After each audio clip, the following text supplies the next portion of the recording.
안녕하세요. 이스라엘 필리핀 대사관은 앞으로 향후 안내가 있을 때까지 문을 닫기로 했다고 하는데요. 뉴스에서 전하겠습니다. 바로 시작합니다. 첫 번째 뉴스입니다. 저기압 기압골의 영향으로 민다나오 동쪽이 영향을 받게 된다고 기상청이 예보했습니다.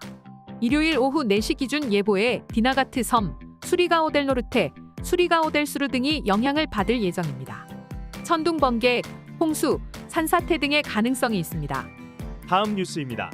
필리핀 서해에서 물자 공급 작전을 할 때 외국 비행기가 계속 현장에 있을 것이라고 필리핀군은 밝혔습니다.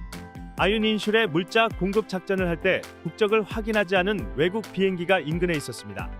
이 비행기를 통해 아래에서 어떤 일이 벌어지고 있는지 등의 중요한 정보를 확보할 수 있다고 했습니다.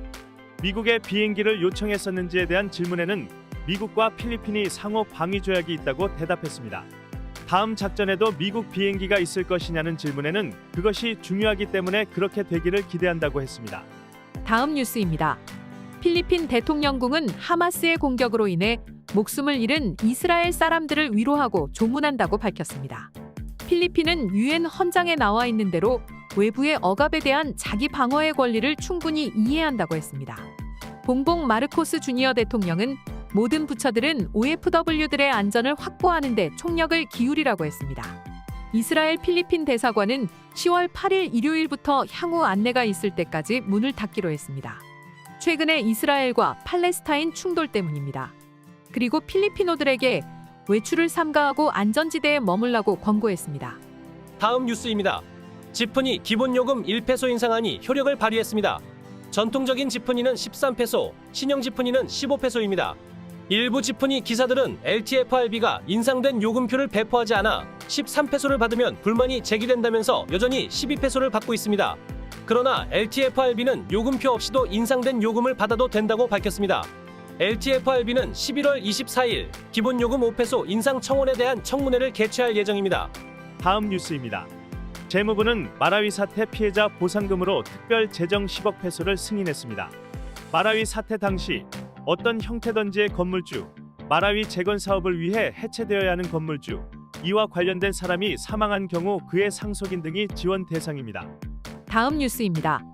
9월 22일 피렐스 해킹과 관련하여 피렐스는 멤버들에게 사기 사건과 관련하여 더 주의하고 조심하라고 경고했습니다. 패스워드를 변경하고 여타의 온라인 계정들의 해킹 시도가 있는지 주의하고 계정들의 의심스러운 활동을 모니터링하고 의심되는 메일이나 링크를 클릭하지 않고 의심되는 전화나 문자 메시지에 응답하지 말라고 경고했습니다. 해커들이 탈취한 데이터를 이용해 멤버 개인에게 접근할 가능성이 있기 때문입니다. 또한 유출된 데이터가 유통되는 것도 경고했습니다. 유통하면 법적인 처벌을 받는다고 했습니다. 해커들이 잡힐 경우는 20년형에 처해질 것이라고 했습니다. 그런 유출된 데이터를 다운하거나 거래하는 것도 동일한 처벌을 받게 됩니다. 오늘의 따갈록 한마디. Sumiklab ang digmaan. Sumiklab ang digmaan. Let's repeat it again. Sumiklab ang digmaan. Sumiklab ang digmaan. 그런즉 믿음, 소망, 사랑 이 세 가지는 항상 있을 것인데 그 중에 제일은 사랑이라. 고린도전서 13장 13절 말씀입니다.